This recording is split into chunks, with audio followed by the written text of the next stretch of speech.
I understand the severity of substance addiction in certain parts of the world and the many lives it has devastated. I feel deeply saddened for those affected.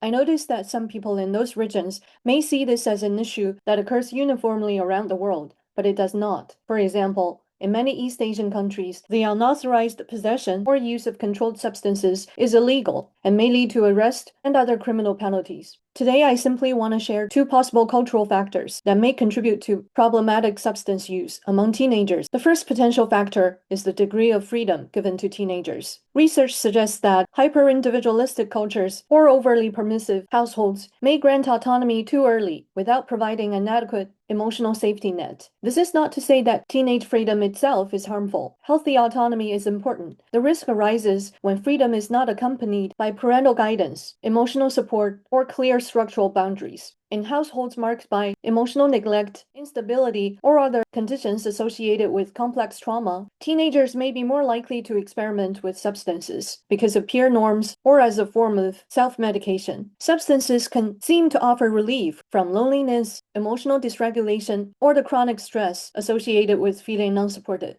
In some social environments, adolescent drinking or experimentation is treated as a rite of passage connected to teenage freedom. When that happens, early risky substance use can be dismissed or hidden under the guise of ordinary social behavior. The second potential factor is the extent to which a culture prioritizes hedonic immediacy. Ideas such as live for now or be happy in the moment may contribute to substance use as a coping strategy in some circumstances. Psychology has increasingly discussed the problem of a cultural pressure to be happy at all times, often described as toxic positivity. In highly individualistic or consumerist environments that treat happiness as the default emotional state, people may become less tolerant of so-called negative emotions. Distress, grief, fear, anger, and hyperarousal may be treated as personal failures or inconveniences that should be eliminated quickly. For someone with complex trauma, this pressure for rapid emotional regulation can be especially risky. Substances may appear to offer the fastest and most predictable route to immediate relief, emotional numbing, or temporary escape.